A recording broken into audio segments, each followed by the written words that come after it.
Ah, Christmas, the magical time of the year for presents, Santa, eggnog, snow, family, existential dread, mail-order brides, disappointment, divorce, and very, very bright lights from the neighbor's house that just keep me up all night. Truly, Christmas is the most wonderful time of the year. And in honor of the festivities, the ugly sweaters, and awkward political debates with your family that'll make you say, wow, I cannot believe that I'm related to this person, I decided that it would be fun to dive into some of my favorite Christmas specials, or Christmassy themed episodes of some of my favorite shows, specifically Adult Swim Christmas specials. Now, Adult Swim, over the last 22-ish years, has amassed a large catalog of original Christmas specials from their diverse roster of shows. And instead of picking 1 or 2 or 5 Christmas episodes to talk about, I decided to go the extra mile and talk about 10 original Adult Swim Christmas specials, ranging from Aqua Teen's Mail Order Bride, to Metalocalypse's Dethmas, to the wholesome Joe Pera helps you find the perfect Christmas tree. So if you're someone who's sick and tired of the usual reruns of Frosty the Snowman, Rudolph, or Santa Comes Twice,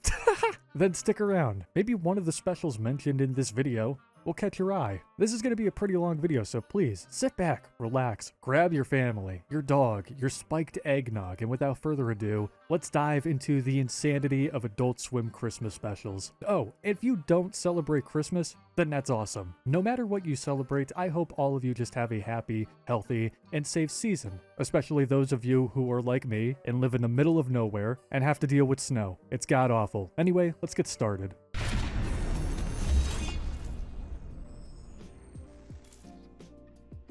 Aqua Teen Hunger Force, Mail Order Bride. There are quite a number of Christmas-themed Aqua Teen episodes. In fact, I think the specific number is like 3 or 4, but the one I'm itching to talk about today is the Season 1 episode, Mail Order Bride. This episode, released on December 22nd, 2002, was written by Matt Malero and Dave Willis, was directed by Jay Edwards, and guest stars Rita McGrath as Svetlana. The cold opening begins with Dr. Weird handing Steve a present, followed by sealing himself inside a cage. Steve assumes that this gift is something sweet, but it's the complete opposite. The present has teeth and just completely mauls Steve. Yep, this is definitely an Aqua Teen episode, alright. The episode then begins with Shake and Carl sharing the expenses for a mail order bride from Chechnya as a Christmas gift to themselves because, well, mail order brides are the gift that keeps on giving, I guess. Carl is hoping for a convenient way to have sex without paying for it each time, while Shake is looking forward to someone to clean and cook for him. Jesus Christ, and you wonder why these two never have stable relationships. Frylock, of course, expresses his disapproval of their plan, but, you know, Shake is unfazed. When their Chechnyan bride, Svetlana, arrives, she's immediately overwhelmed by Shake and Carl's inappropriate demands, so she seeks refuge in Carl's house, locking herself in.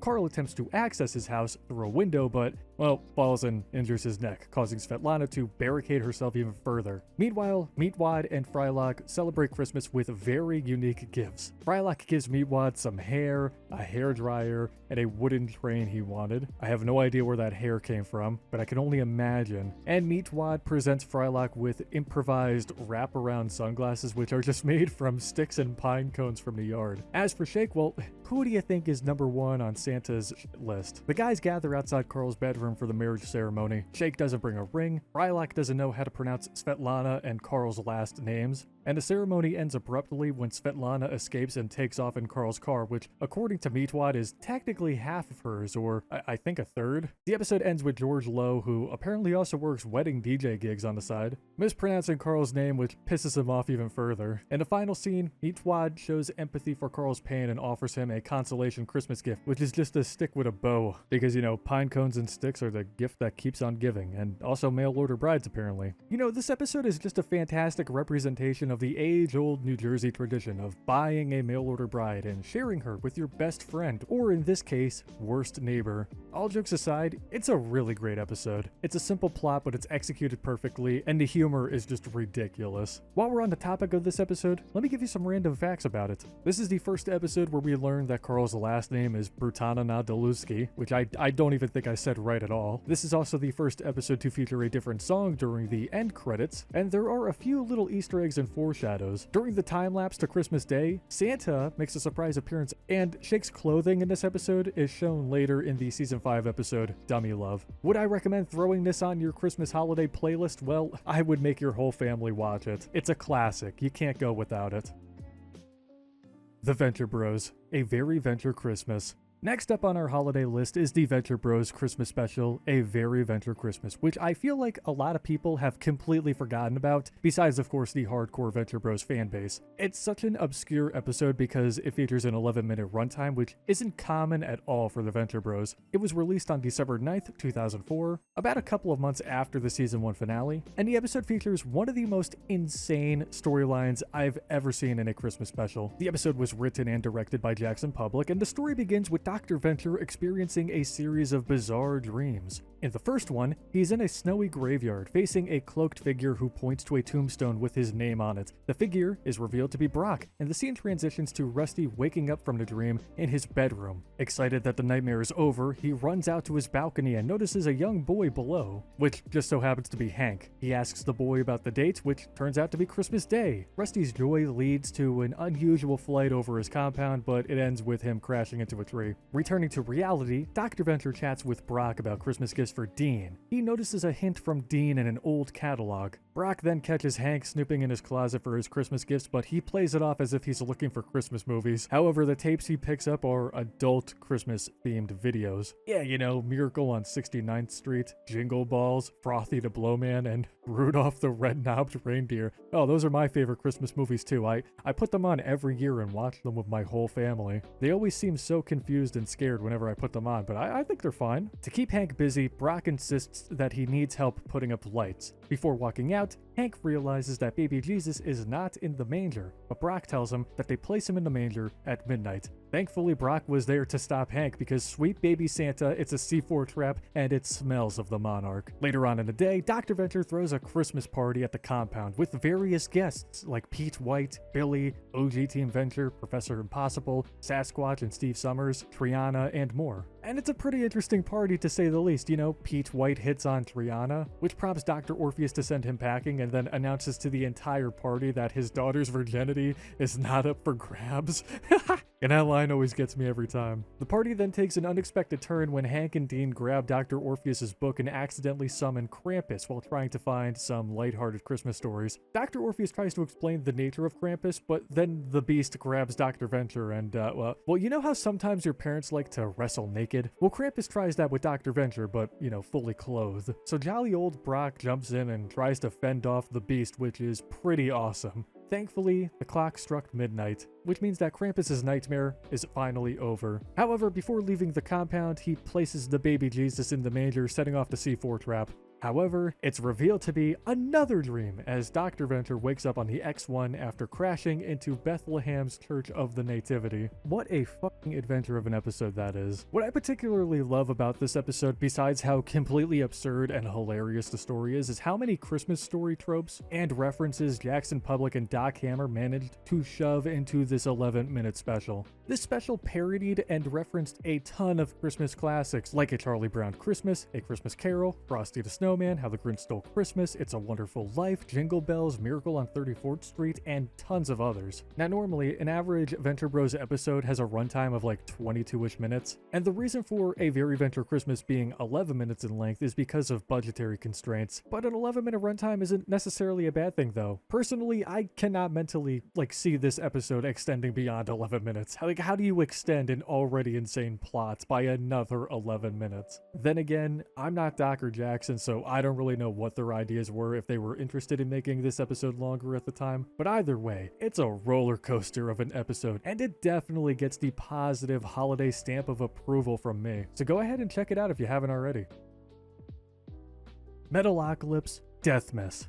It wouldn't be a great Christmas without the brutality of Death Clock, baby. What's a better way to celebrate the festivities with your grandmother if not by listening to metal music? Go ahead, let me know. I'm waiting. Metalocalypse manages to capture the true meaning of the holiday spirit in the Season 3 episode Dethmas, which premiered on December 9th, 2009, was directed by Mark Brooks, and was written by Brendan Small and Janine Titolio. In this episode, the band learns about Dr. Roxo's recent arrest, prompting Toki to reveal his efforts to stop enabling Roxo's destructive behavior through Al-Anon. Meanwhile, Death Clock receives a homemade DVD from their mothers and also Murderface's grandmother, announcing a surprise Christmas visit, causing panic. The band discusses the impending visit and also dismisses Toki's suggestion of a secret Santa exchange. Meanwhile, Murderface faces skepticism about his metal-themed Christmas TV special during a meeting with Dick Nubler, who demands complete creative control. Despite doubts, Murderface agrees to a partnership with the Church of Christian Churchology. Meanwhile, Toki goes Christmas shopping, while Dr. Roxo seeks a job to stay out of trouble, but ends up at the mall, where Toki finds him and takes him back to Mordhouse. Murderface and Nubler prepare for the Christmas special, lying to the band about its religious content. Back at Mordhouse, Deathclock is being bombarded by phone calls from each of their mothers. Eventually, their mothers and Murderface's grandmother arrive at Mordhouse, go shopping at the mall, and assist in preparing for the special while craving alcohol. However, they're not allowed to have any. The Christmas special begins with Murderface and Nubler singing and making jokes, and it's all wholesome and lovely. Meanwhile, Toki discovers Roxo sold the Christmas gifts he bought for the band to fund his drug habit. Nathan and the band realize while watching the Christmas special that it's sponsored by the Church of Christian Churchology, which pisses off Nathan for its lack of brutality. So Toki and Nathan are pretty pissed off. Meanwhile, Deathclock's mothers break into the alcohol room and get drunk. And this is the part where all hell breaks loose. Deathclock's drunk mothers end up on the set, along with Dr. Roxo. Nathan shows up and punches Murderface in the head. Toki confronts Dr. Roxo, and everything goes from 0 to 100 when Murderface's grandmother's drunken scooter ride ends in a crash, crushing Toki and her. Nubler decides to end the special as the credits roll, showing Roxo receiving a handy from Squizgar's mom, and Murderface being brutally beaten by the church's head in front of the live audience because he broke the rules of no swearing, nudity, and alcohol consumption during the live special. Yep, this is definitely my kind of Christmas special. For this being the one and only Metalocalypse holiday-themed episode, it's fantastic. 22 minutes of pure Christmas spirit. There are so many different plots presented in this episode, yet somehow the creators managed to wrap everything up in a nice bow and shove it up your ass. I mean, shove it under the tree. I really don't know what else I could personally say about this episode other than this. If you're looking for a way to turn Christmas into complete brutal mayhem, throw this banger of an episode on your TV for you and your friends and prepare yourselves for the circle pit that's going to take place in your living room when all hell breaks loose. Also, that King of the Hill reference is pretty hilarious, I'm not gonna lie. Robot Chicken. Christmas special. So Robot Chicken is basically what happens when you lock Seth Green and Matthew Senreich in an attic with a bunch of puppets. It's an adult stop-motion animated sketch series that has existed on the network since 2005, and over the course of those years, the show has produced some of the most hilarious, vile, offensive, and disgusting bits in television history. Now, that's not me knocking on the show or anything. I love this series to death, and I think it's amazing and incredibly well put together. What I also find amazing is the fact that Robot Chicken somehow has garnered more Christmas specials than some other television shows like Family Guy. There are 10 Robot Chicken Christmas specials in total. Like, can you believe that? Jesus Christ, I really thought that Family Guy had the most. However, we're not going to be talking about every single Robot Chicken Christmas special in this particular video, mainly because we'd be here for like over an hour. That's a video topic for another day, which, by the way, if you want me to make a video on that, let me know in the comments below. For this video, however, I want to talk about the very first Robot Chicken Christmas special titled The Christmas Special, which was released on December 22nd, 2005. It's 11 minutes long, and it's just pure madness. The sketches featured in this special are Santa Gets Hurt, A Very Dragon Ball Z Christmas,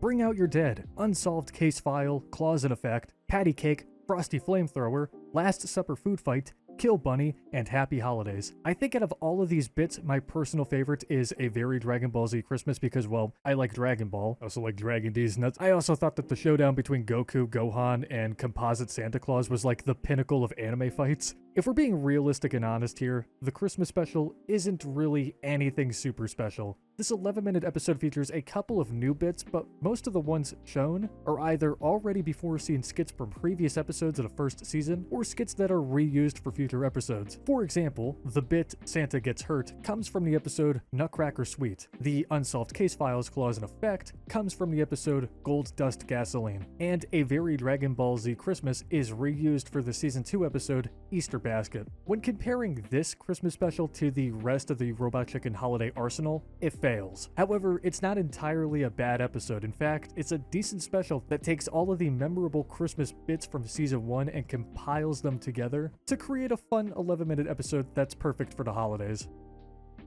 Space Ghost Coast to Coast, A Space Ghost Christmas. Space Ghost Coast to Coast can be considered the godfather for Cartoon Network and Adult Swim shows. This iconic series laid the foundation for the network's future success, and it's no wonder that a show of such significance in the network's history made sure to have its very own Christmas celebration. A Space Ghost Christmas premiered on December 25th, 1994, was directed by Jeff Dudd, was written by Matt Malero, Mike Lazo, and Alex Toth, and stars Space Ghost, Zorak, Moltar, and the Council of Doom as they unite for the festive season with altered variations of Christmas classics, some of which can be found on Adult Swim's YouTube channel. During the premiere of this special, the episodes Bobcat, Bat Mantis, and Gum Disease all played in between the singing and festivities, making the runtime for this special about 45 minutes. The songs that are performed in this special include Deck the Halls, The 12 Nights of Christmas, Jingle Bells, and We Wish You a Merry Christmas. Now apparently there is an alternate version of this episode where instead of Space Ghost saying, "You know, that reminds me of the time Moltar was kidnapped," which segues into the episode Bat Mantis, he says, "You know, that reminds me of the time Moltar escaped," which then segues into the episode Jacksonville. If I'm being totally honest, A Space Ghost Christmas doesn't really feel like a true Christmas celebration. The singing clips from the episode are entertaining, but I really wish the special didn't rely on segues to previous episodes. That's just my personal opinion though. Some people still really love this special for what it is, and I totally respect that. If I'm putting this on my Christmas playlist, it's probably going towards the bottom, but nonetheless, the tunes that came out of this episode are hilariously amazing, and I would still totally recommend all of you guys give it a shot. Because hey, just because it's not my personal favorite Christmas special doesn't mean it won't be yours. Smiling Friends. Charlie dies and doesn't come back. Smiling Friends is like a fever dream. Its vibrant colors, mix of various animation styles, and over-the-top humor has been bringing laughter and joy into my life for the past year. Even though there are just 9 episodes, the series has had a significant impact on Adult Swim's landscape, and its influence is only going to grow with the upcoming second season in 2024. One particular episode that really stands out among the 9 is the Christmas episode titled Charlie Dies and Doesn't Come Back, which also serves as the season 1 finale. The episode aired on January 30th, 2022. It was written and directed by Zach Hadel and Michael Cusack, and was storyboarded by David Hutzel. The episode begins with a narration that's kind of like the "'Twas the Night Before Christmas." It tells us that everyone is in the holiday spirit except for Charlie, who's more focused on playing Rust than decorating or working. Mr. Boss comes in and asks the guys to cut down a Christmas tree for the office, which annoys Charlie because he wants to finish work early on Christmas Eve. As they head into the forest, Pim says Charlie's grumpy mood brings everyone down, even though Alan and Glep don't seem to really care that much. Alan points to a tree that needs cutting. Charlie then takes the axe and starts chopping the tree angrily, saying he's helping for once. As he sarcastically asks if the others are also in a bad mood, the tree falls on him, causing his entire body to look like the equivalent to throwing a Happy Meal in a blender, leaving the other 3 in shocked silence. Charlie then wakes up in hell, where he meets a demon and also Jeremy, and oh god, it's super scary. Well, it turns out the fiery background is just a sheet of paper, and that hell has frozen over because Satan is feeling down. Charlie offers to help, but the demon threatens him with his cardboard pitchfork. Ooh, God. The demon has a mental breakdown about his pitchfork, and Charlie leaves. He then encounters his grandmother, who ended up in hell for saying, "damn," when she saw her husband get shot by a burglar in 1958. Charlie asks her where to find the devil, and she points to a big hole leading to the 9th circle of hell. Before he leaves, she offers him a dirty, disgusting, hair-covered lollipop, which he declines. Wow, that's hot. Charlie, after a long journey, makes it to Satan's house. He also, unfortunately, runs into Jeremy again. While inside, he finds the devil, also playing Rust, signifying that anyone who plays the game belongs in hell. And after saying that, I just realized the entire Rust community is probably going to be at my door first thing in the morning, with cardboard pitchforks or whatever. The devil explains that he's been procrastinating on paperwork and work emails because he only gets paid at the end of eternity, which is forever. Charlie suggests he might feel better if he starts small, like eating healthier. The devil takes offense, smokes from his vape pen, and avoids the problem. Charlie points this out, but the devil gets furious and orders other demons, including Jeremy, to torture him. The devil admits that Charlie's suffering makes him happy, but he won't let him go. Then Gilbert Gottfried appears. He rescues Charlie and explains that the whole ordeal was meant to help Charlie see his own flaws and live a better life. He then sends Charlie back to Earth. Meanwhile, Charlie's funeral is happening, attended by Pim, Alan, Glep, the boss, Dave, owner of Daveland, this dude, and the girlfriends of Glep and Charlie. The boss gives a poetic tribute to Charlie, oh my god, and as they lower the coffin, Charlie suddenly returns to Earth in a yellow puddle and then takes his normal form. It's a Christmas miracle. Pim apologizes for their argument, hugging Charlie, who is clearly uncomfortable being naked. The episode ends with an elderly Glep reading the story to his grandson. The grandson wonders if this entire ordeal is true, and Glep says that it is, adding that hell is real and Christianity was right all along. At the end of the day, you don't have to be a huge Smiling Friend fanatic to enjoy this episode. If this is your first exposure to the series, then awesome. Give this episode a try during the holiday season, and if you like it, check out the rest of the series. You could easily finish it in a day. As for me, well, you already know that I'm drinking spiked hot chocolate while watching this. It's such an insane and over-the-top Christmas episode, and that's what makes it special in my eyes. Squidbillies, Rebel with a Clause.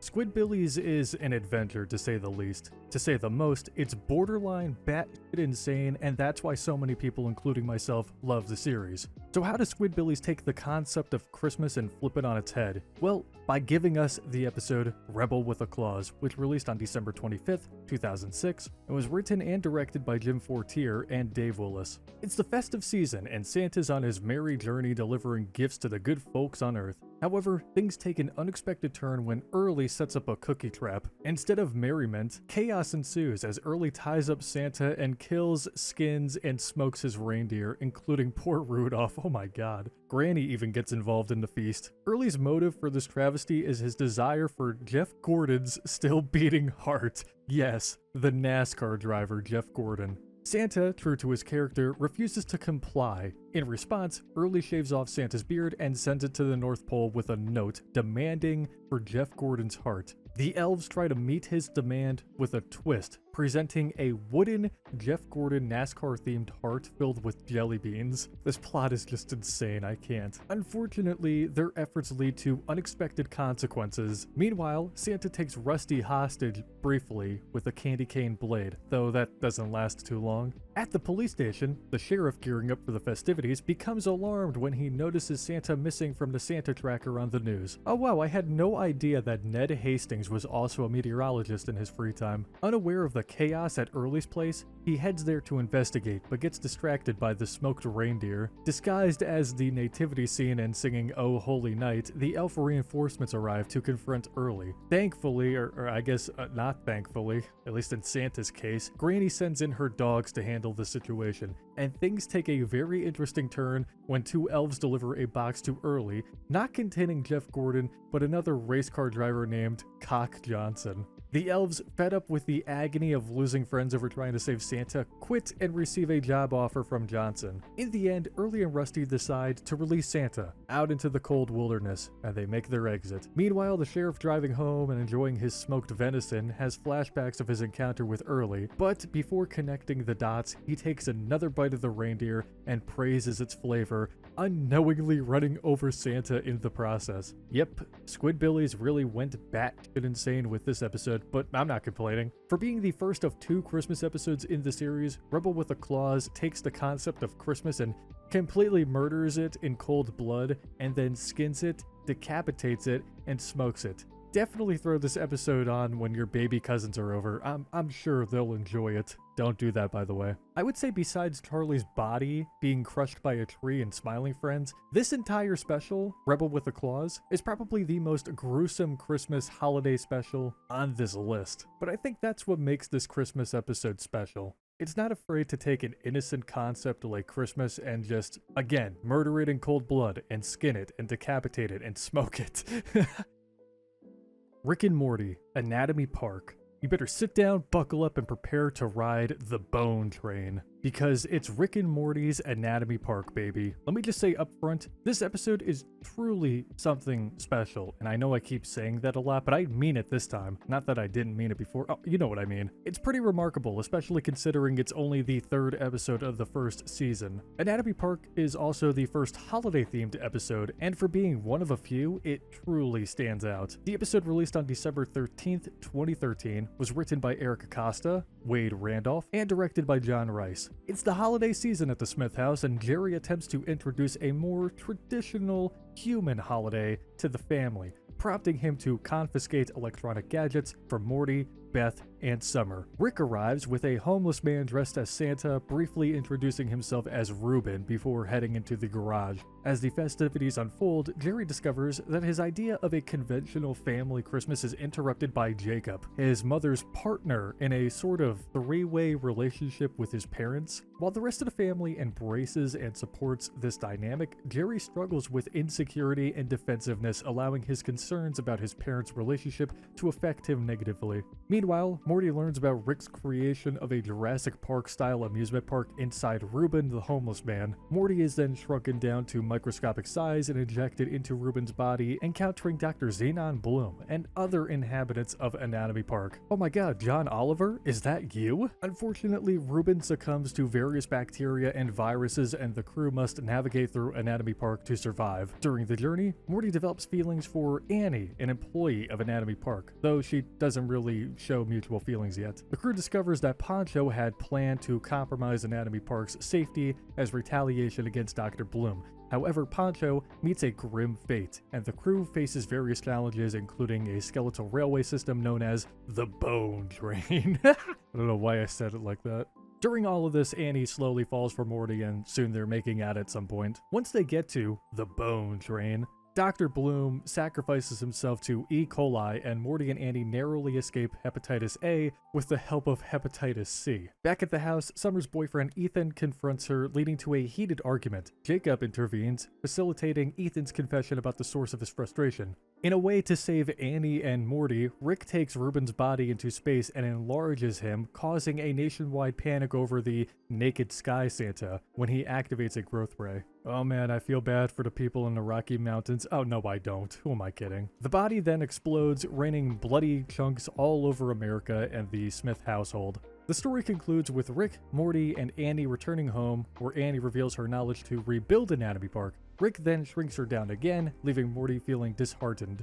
Jerry also hands back everybody's phones and tablets, and comes to the conclusion that his family and their tradition are just fine the way it is. In the after-credit scene, Rick talks to Annie on speakerphone, and the new Anatomy Park crew discusses plans, including the decision to scrap Rick's ride, Pirates of the Pancreas, which is a ride that Rick created for the original Anatomy Park and really pushed for it. Rick then vents his frustration to Ethan, who was originally going to carry the new Anatomy Park inside of him, but it seems like Rick doesn't care for the idea anymore. Well, if it's any consolation, I thought that Pirates of the Pancreas was a great idea. I mean, I just like the name because I like alliteration. Honestly, I'd give an arm, leg, kidney, and probably a finger up to see Anatomy Park become a reality. I really want to explore Alveolus Forest, Appendix Memorial, Bladder Falls. I want to ride on the cerebral cortex carousel, the colon log ride, jump through the diaphragm bounce house, and eat my life away at the food court. And maybe check out the prostate petting zoo. And maybe, just maybe, if there's enough time in my schedule, ride the Bone Train. Alright, I'll stop. What else could I say but that this episode is a quintessential Rick and Morty classic? Well, Jesus Christ, that's a word I've never used before. God, I'm gonna have to give myself a pat on the back for that one. Good job, Jonathan. While the Christmas theme isn't the primary focus, it remains a strong holiday special in my heart.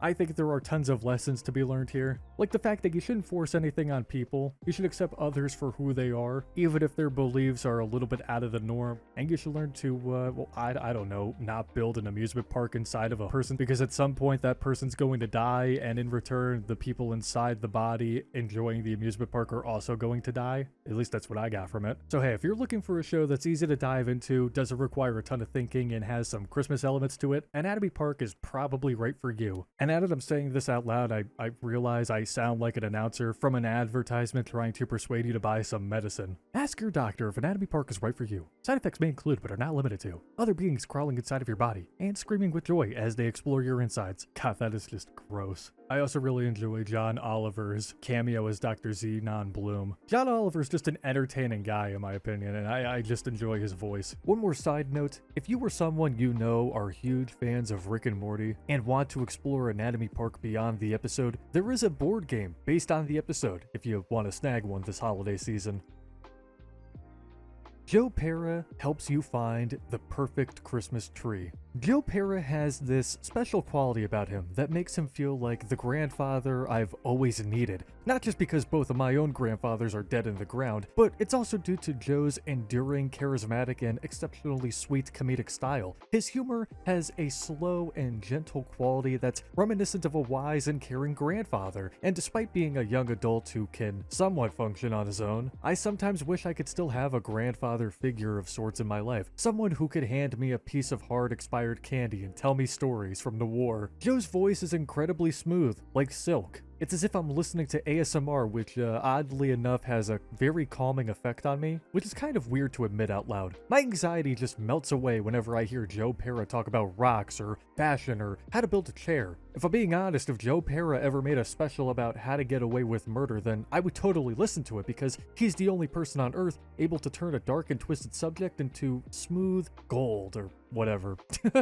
Which is why I'm throwing Joe Pera helps you find the perfect Christmas tree on this list. Finding a Christmas tree is such a mundane task, but Joe makes it an adventure, and that's what I love about it. Joe Pera helps you find the perfect Christmas tree first aired on December 9th, 2016 as part of the infomercials series, and was a huge success. The success of that special, along with Joe Pera Talks You to Sleep, kickstarted the Joe Pera Talks With You series, which premiered a few years later. It's 22 minutes of Joe providing information on various species of trees like the Fraser fir, balsam fir, Douglas fir, white spruce, grand fir, noble fir, Scotch pine, and the concolor fir. While doing so, he faces a troubling issue. His children's choir is struggling to nail 2 snow-related songs before the big Christmas concert. Some of his students are even acting out. However, in the end, his choir exceeded his expectations, and they even gifted him his very own Christmas tree. Now, we've talked about some crazy Adult Swim Christmas specials on this list. Some very dark ones, some over-the-top ones, insane ones, some vile ones if you will, but this is perhaps the most heartwarming Christmas special on this list, and on Adult Swim, which is crazy because it doesn't quite fit the typical Adult Swim style. Joe Pera's series stands out on the network due to its wholesome, gentle, and comforting nature. So if you're looking for a cozy and enjoyable winter viewing experience, consider giving this classic a watch by the fireplace. And that's about it. You can go home now.